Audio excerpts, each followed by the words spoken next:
me tell you about the facts of life. Sing it with me. Take the good, take the bad, take them both. There you have the facts of life. The facts of life. Take the good, take the bad, Have the take them courage both. There you have to tell your truth about effective communication.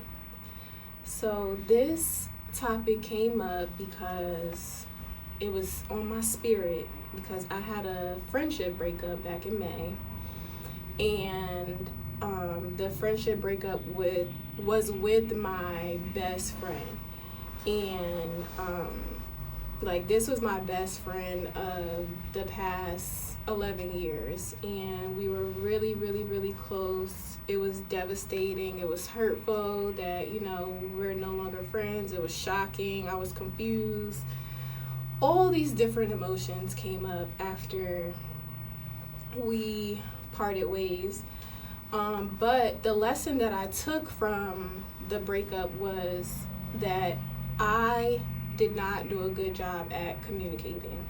Throughout our whole friendship, I don't feel like I did a good job at communicating what I needed, what I wanted out of the friendship, and what I needed from her.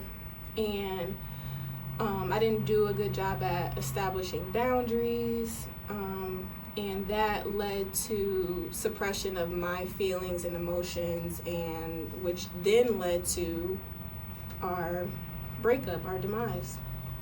So, it just caused me to reflect. It was a hard time, because I'm just like, damn, and I started blaming myself after we stopped talking, because last year, I had another friend from back home that, we stopped being friends as well. And it was like, the breakup with her was way more explosive, and way more it got to the point where I wanted to fight homegirl if I ever saw her, but I didn't get a chance to see her. So, here we are. But yeah, I definitely wanted to beat her ass. But anyway, and I'm just being honest, I'm human. I know we working through some things, but I'm human. But I started blaming myself, because I was like, damn, I had another breakup with a friend, and I kept thinking, damn, is it me, whatever, what else can I do, what else am I doing, am I not doing something correctly? So it was really tough, but my therapist, she definitely helped me break down what happened, and she helped me to unpack what happened throughout the whole friendship with me and my ex-best friend. So if you don't know what effective communication is, let's take a moment and let's define what effective communication is, all right? Because a lot of us don't like to read. A lot of us don't like to read. And as we get older, it does become challenging to read more. So we don't like to read. So I'm going to break down the definition of what effective communication is. Effective communication is understanding emotions and intentions behind the information, and clearly conveying a message. And to get back into, the breakup, and I'm going to be off this in a while, but I wanted to, when I found out okay, damn, what is effective communication? I wanted to work things out so bad with homegirl, but she wasn't willing to make things work, and that made me feel like a complete failure, because I'm just like, damn, what the fuck, what am I gonna do? And also, to give context with me coming to this conclusion about effective communication, when me and my ex-best friend, when we disagreed, it always escalated really, really quickly on both ends. Not just me, her too, but when things started to get really bad, I remember a couple years ago, we both agreed that if it got to the point where we were both really upset, and we were going back and forth through text message that we would stop having the conversation through text message, and we would schedule a time for us to talk on the phone so nothing gets misconstrued, and we can effectively talk about whatever it is that's going on.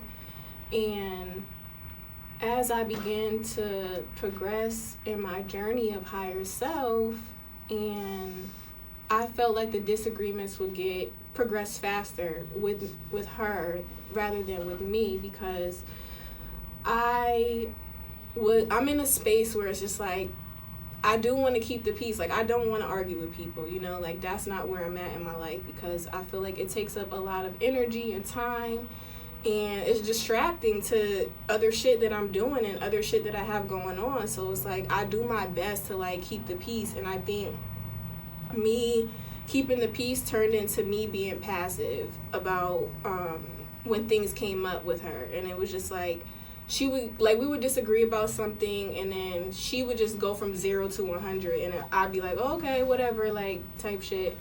And I kind of just didn't. And when we got back together and we started communicating again, and we kind of talked it out, I never brought up the fact that she was doing these things to hurt me, and I kind of let it slide, because I'm just thinking, like, in the back of my head, she made comments about how, oh, well, you're the only person that I get into disagreements with or arguments with, so it made me feel like, okay, well, I can't say anything that that you're doing that's hurting me, because you always feel like I'm doing things to hurt you, so I kind of didn't say anything. So I just let it be, because I'm just like, I just want to keep the peace. Like, I want this friendship to thrive. And then it's like, in the back end, I was just really hurting myself by not saying anything about what she was doing. And it's like, I didn't want to seem like I was being difficult. And so, yeah, and my passiveness, like, it just turned into me pretty much like exploding. And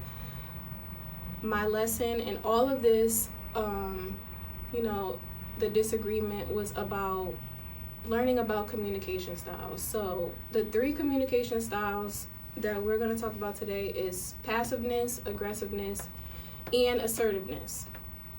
What is a passive communicator? Examples of being passive is giving in, which I was doing. And you want to know what's funny? I feel like ever since I moved here to Houston, like, I've become so much more passive, because people out here are not as aggressive, or they're passive aggressive. And so it made me feel like, and like I just said, like, it made me feel like I was being difficult when I would speak up and say things, but I was really being an aggressive communicator back in the day. But it turned into me being passive. But not being passive is giving in, not taking it, not talking, not being heard, not trying to keep you're trying to keep the peace. You're allowing others